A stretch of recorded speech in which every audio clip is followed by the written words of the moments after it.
प्रयत्न भी प्रार्थना भी दोनों करना चाहिए। खाली प्रार्थना से नहीं, अपना मनुष्य प्रयत्न पूरी तरह से करें, फिर साथ में प्रार्थना भी करें, तब सब काम बनने लगता है ना। तो हम लोग ध्यान की साधना घर घर में करें। किसी भी घर में कोई भी दुखी ना रहे, किसी के भी आंसू ना रहे बहे, ऐसा करना से देखने के लिए हम सब जिम्मेदारी उठाएं। ठीक है। तो वो कैसे होगा? सिर्फ रोटी कपड़ा मकान से नहीं होता, सिर्फ उसी से नहीं होता, मानसिक बल से होता है। मन मजबूत रहे तो किसी भी समस्या को झेलने के लिए व्यक्ति तैयार हो जाता है। मन को मजबूत करने के लिए क्या चाहिए? उसका इंग्रेडिएंट क्या है? वही है गान, ज्ञान और ध्यान। भजन करो, ध्यान करो, ज्ञान की बातें सुनो और सेवा के काम में लग जाओ। यही बात है। ईश्वर आनंद रूप है। हाँ? सबसे उत्तम पूजा क्या है पता है? क्या हमारे शास्त्रों ने क्या बोला पता है?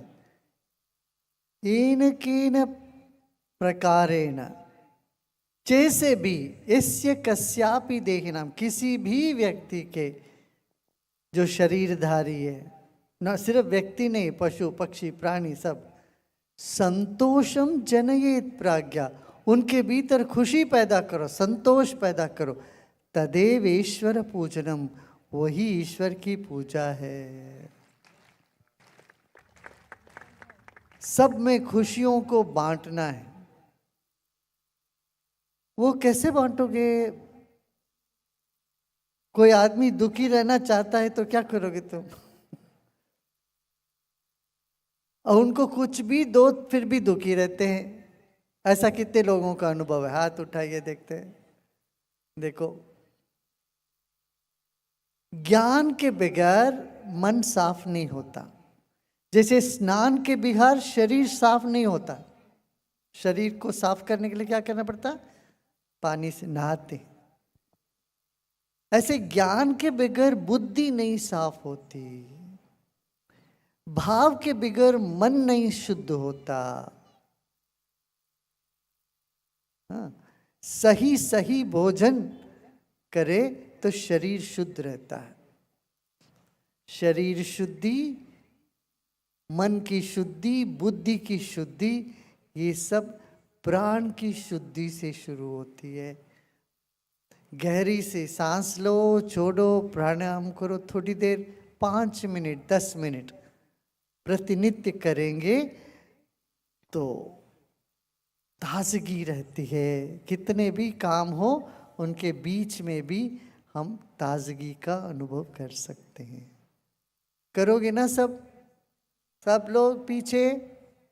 हाँ, थोड़ा सा योग करो, व्यायाम। योग करने से जितना हम खाना खाते वो सब अच्छे से पचता है। फाफड़ा खाવું છે, જલેબી, फाफड़ा। सूरत में गाड़ी गाड़ी છે, गाड़ी घारी बहुत भारी છે, घारी। एक घारी खाओ तो 2 दिन भोजन नहीं पचता। फिर बहुत अच्छी चीज है घारी खाना, तो फिर बहुत चलना भी चाहिए। घारी करो, खाओ तो थोड़ा व्यायाम करो, कसरत करो। वो नहीं करते हो तो फिर जकड़ जाएगा, इधर दर्द उधर दर्द, पाँव में दर्द, पेट में दर्द, पीठ में दर्द, सिर में दर्द, सब दर्द होने लगेगा। हाँ, तो इसलिए हमें थोड़ा सा व्यायाम बहुत आवश्यक है। बड़े लोगों को भी कह रहा हूँ, ये मत सोचना व्यायाम ये सब युवाओं का काम है, हम तो बूढ़े हो गए, हमको क्या करना। नहीं, चलो भाई, चलते रहो चलते रहो। इसीलिए हमारे देश में ये प्रथा ही रही, मंदिर में भी जाओगे तो पहले परिक्रमा करो, 3 परिक्रमा करो, 4 करो, 7 करो। परिक्रमा करने से, चलने से तो शरीर की शुद्धि होने, भोजन पचने लगता है। यदि पचा भी नहीं हो वो भोजन पचने लगता है। भोजन पच जाता है तो फिर मन में स्फूर्ति जागती है। आम नहीं बनता, आम बोलते हैं, आम माने आम रस नहीं है, आम नहीं है। आयुर्वेद में आम माने शरीर में जो कफ बनती है उसको आम बोलते हैं, जिसमें कीटाणु बसने लगते हैं।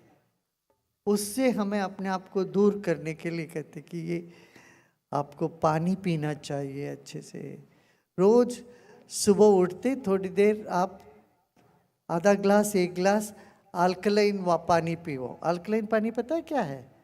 एक ग्लास, एक आधा लीटर पानी में या 1 लीटर पानी में 2 नींबू और 2 खीरा डाल देना रात को।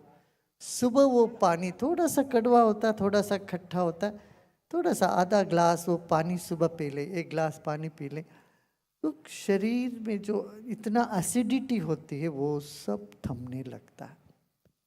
मैं ये सब नुक्स आपको बता रहा हूँ ताकि ये हम समग्र रूप से देखते हैं शरीर, मन और आत्मा की जो स्वास्थ्य ही स्वस्थ स्वास्थ्य है, तीनों ठीक होनी चाहिए। इसलिए ऋषि महर्षियों ने आयुर्वेद लिखा। हमारे लिखा है ना, किसने लिखा? हाँ, कोई डॉक्टर ने तो नहीं लिखा, ऋषियों ने लिखा आयुर्वेद।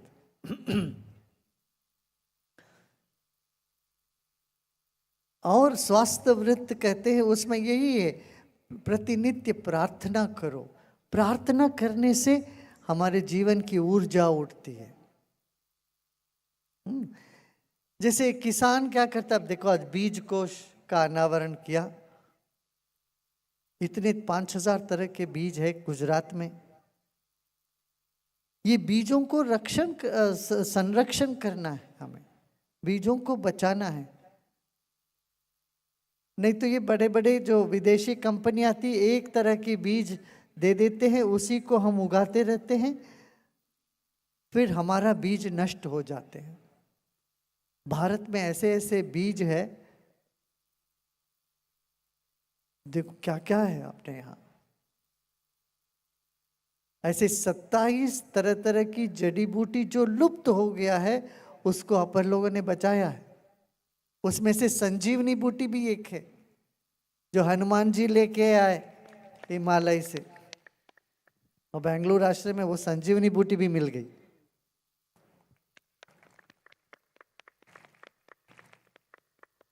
तो इस तरह से हमें जड़ी बूटियों को बचाना है, ऐसे ही बीज को बचाना है।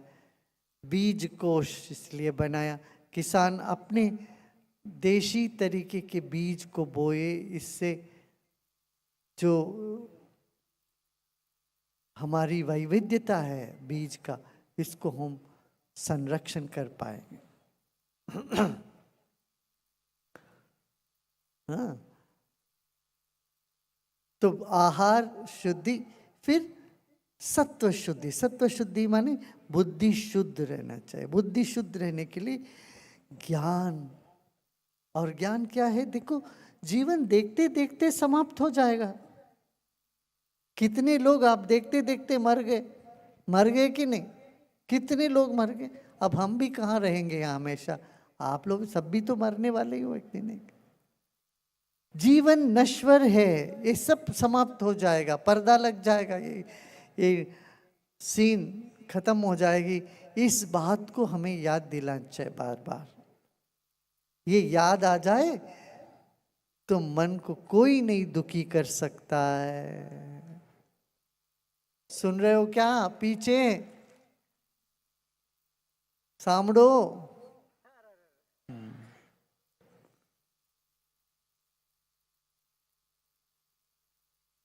किस बात से दुखी होते हैं हम? छोटी मोटी चीजों को लेके, यहाँ नुकसान हो गया, वहाँ किसी ने गाली दे दिया, उसने वो धोखा दे दिया। अरे भाई, दुनिया में ये तो चलता आ रहा है कब से।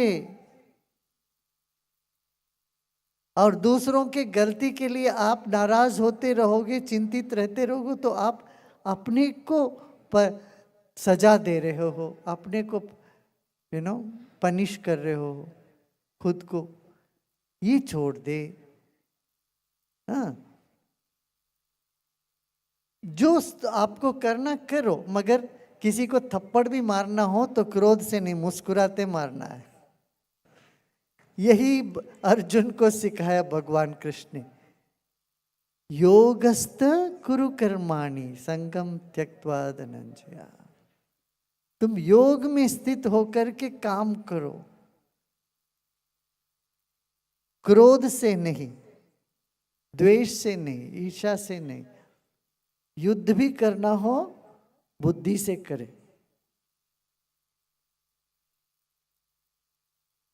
तो मन को साफ रखे, ज्ञान से मन साफ हो। नहीं ज्ञानेन सदृशम पवित्रमिह विद्यते। ज्ञान के जैसे साफ करने वाली कोई चीज नहीं है। वो बेस्ट डिटर्जेंट है। रोज 5-7 मिनट ज्ञान की बातें सुनना। हमने तो कितने सारे बातें रखा है। आप गीता से सुन लीजिए, उपनिषद सुन लो, या आप कोई भी ज्ञान। हमने अंतरंग वार्ता किया एक सच्चे साधक के लिए, 1 पेज पढ़ना। 7 साल हम बोलते गए, वो लोगों ने उसको रिकॉर्ड किया। उसमें से 1 पन्ना 1 रोज पढ़ लो, देखो उस दिन में जो चीज तुमको लिए तुम्हारे लिए चाहिए वो होने लगा। अच्छा, फिर एक बात है, जब भक्ति होती है, भाव शुद्ध होता है, मन में भक्ति होती है, चमत्कार की कमी नहीं होता जीवन में। कितने लोगों के जीवन में चमत्कार हो रहा है? हाथ उठाइए देखते हैं। हाँ, जो आप चाहे सो हो रहा है। कितने लोगों को हो रहा है वो सब बात? ये देखो, जब भक्ति है, समर्पण है, हम आप जो चाहते हो वो करके रहते हो, होता ही है।